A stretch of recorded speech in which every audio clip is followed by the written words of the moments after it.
Next on Worcester News tonight, a new political bar opening its doors in Worcester tonight. More from the grand opening of the Ballot Box.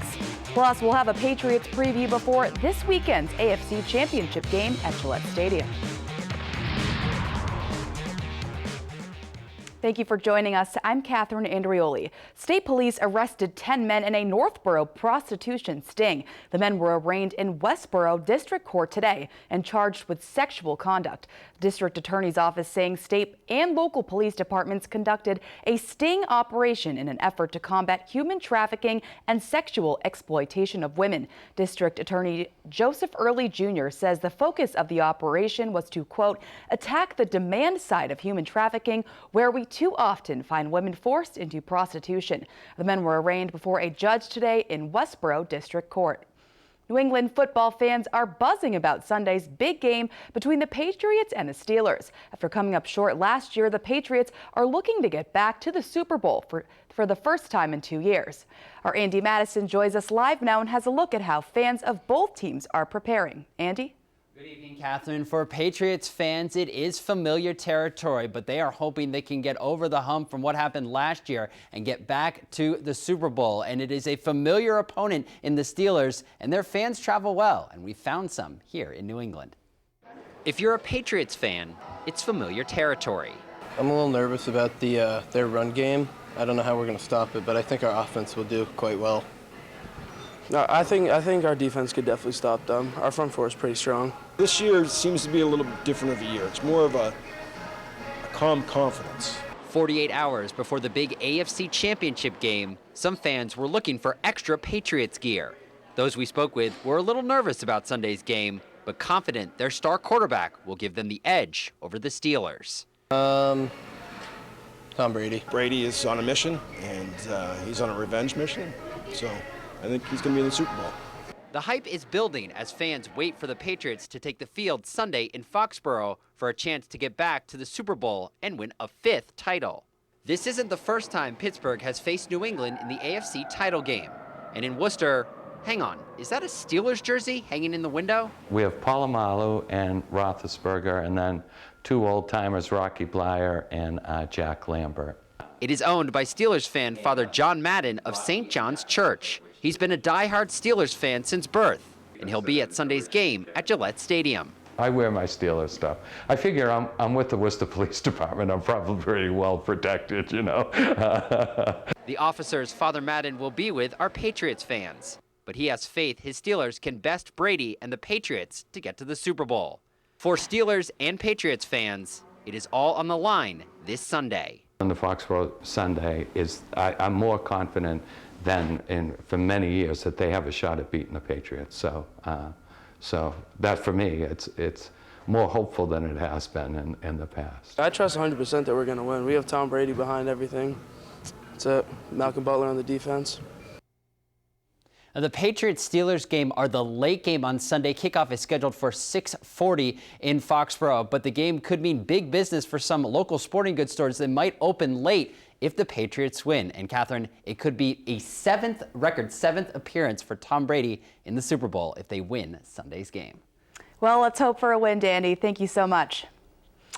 A local brewery here in Worcester presented a generous donation to Veterans Inc. today. Wormtown Brewery presented a check for $3,000 to the Veterans Inc. Foundation, which supports veterans and their families in central Massachusetts. The funds raised from the Black Ale Project were donated towards the donation. The project's founder says he's a veteran himself, and the project inspired him to help other veterans in the community.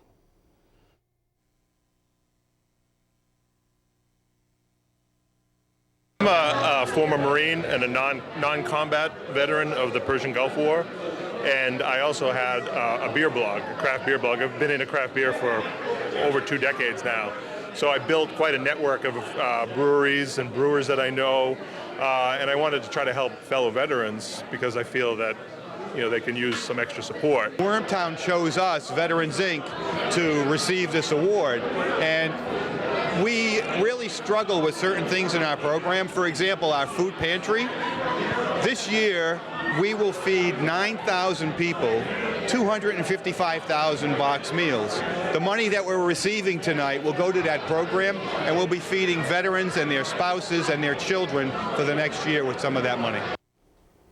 President Donald Trump has only been in office for a few hours. His inaugural address spoke of uniting the country and putting America first. As Steve Hanselman reports from Washington, Trump says he will get the job done. Donald John Trump. Donald Trump validation. The businessman and TV star Republican taking over from the Democratic president he had insulted. Trump triumphant. Hillary Clinton bearing up. Michelle Obama unsmiling. Earlier, the Obamas turned over the White House to the Trumps. Melania, the First Lady. I, Donald John Trump. Donald Trump, Commander-in-Chief. Preserve, protect, and defend the Constitution of the United States. The Constitution of the United States. So help me God. So help me God. Congratulations, Mr. President. As rain fell on his inaugural address, President Trump condemned the politicians around him and the Capitol he now leads. Washington flourished, but the people did not share in its wealth.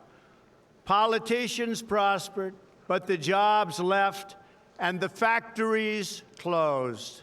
Not anymore, he vowed. January 20th, 2017 will be remembered as the day the people became the rulers of this nation again.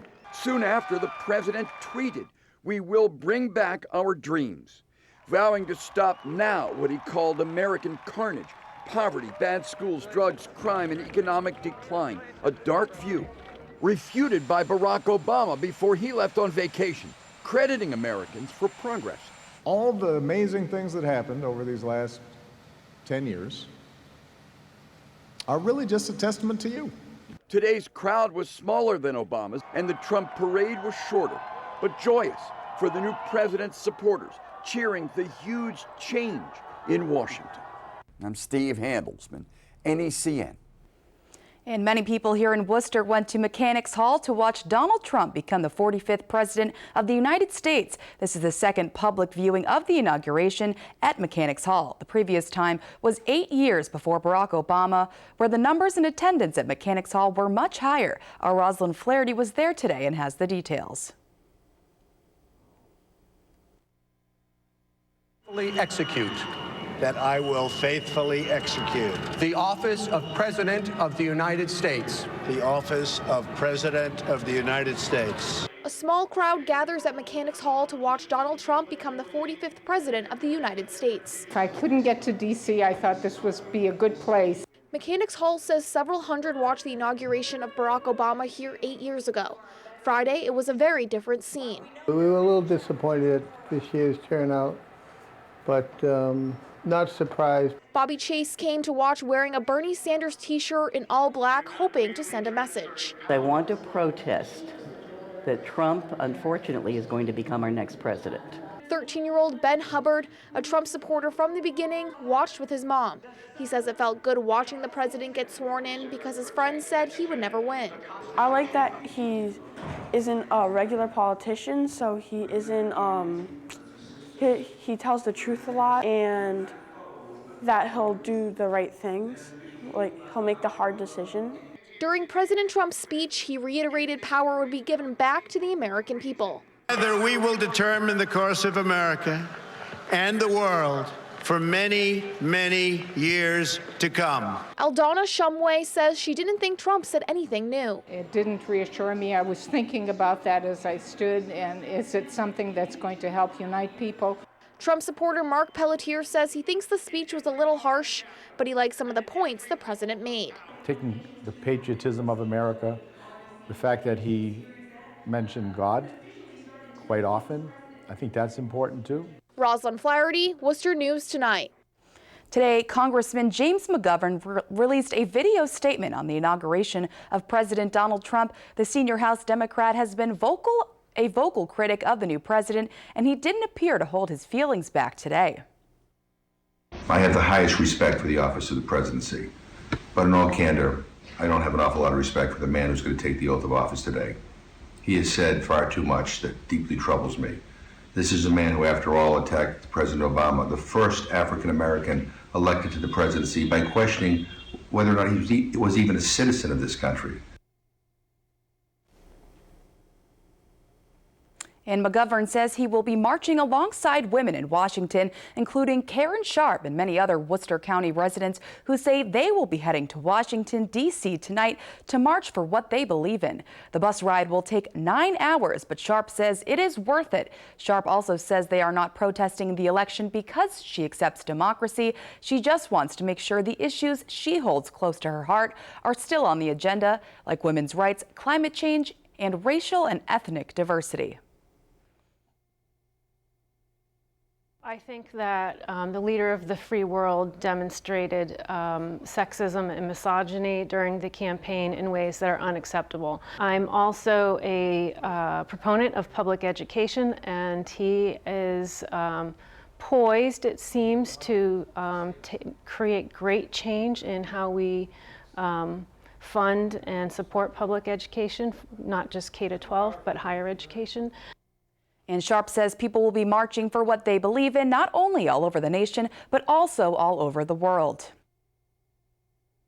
It's a historic moment. The election cycle, this inauguration, this administration, they're historic changes, and this is a historic change for us in how we demonstrate our beliefs. It's global now, so actually last night it was announced that Antarctica has joined. There are some people, researchers in Antarctica, who will be holding their own mini rally on a boat. So all 7 continents are holding rallies. There will be a Women's March for America in Boston tomorrow, starting at 11 a.m. And according to the page, more than 70,000 people are registered to participate. Now to an update on a story we brought to you yesterday. Despite the warnings from Superintendent, a handful of Worcester students walked out of class today in protest of the inauguration. The students then walked to City Hall to meet with other protesters. Our Olivia Lemon spoke with some of them and has more. Palestine to the Rio Grande. No more walls in our land. A few dozen people stand outside of Worcester City Hall Friday. The crowd demonstrating against the stances President Donald Trump has taken on a variety of issues. We reject the president-elect. We're here to protest Donald Trump's inauguration from day one, showing him that he has no mandate. The Worcester Socialist Alternative Group planned the protest and says they expected a much larger crowd. Hundreds of high school students were expected to walk out of school, but only a few did. But we are happy, this is a good turnout to start some more protests down the line. Students were warned by the superintendent they would face penalties if they walked out. Doherty High School senior Everin Olaire says he thinks a lot of students were scared to leave, but it didn't stop him. She informed me of the consequences, and I said I accept them, and I walked out. School safety director Rob Pizzella says once a student arrives at school, the administration is responsible for their safety, and having a student walk out without parent permission is a violation of rules. We are happy that students listened to the message by the superintendent. We wanted a lot of kids to walk out, and they didn't because they got scared, and you can't really blame them, because Worcester doesn't have a history of walkouts. Protesters say regardless of turnout, they will continue to fight for what they believe in. We'll be going on. This is only the beginning. Socialist alternative in the United States has been going since the 70s. This is a manifestation of decades of work. Olivia Lemon, Worcester News Tonight. And Worcester's first political bar opened its doors today. It was a timely opening for the Ballot Box VIP opening on Inauguration Day.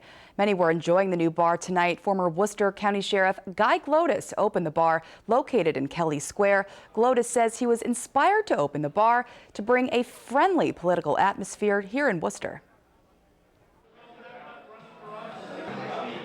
The great thing about the ballot box, if you like politics, is something in for everyone. We have the Democrats, Republicans, there's local, state, national. It really tells the history of politics over the last century, going from early FDR era right up until President Donald Trump being elected today.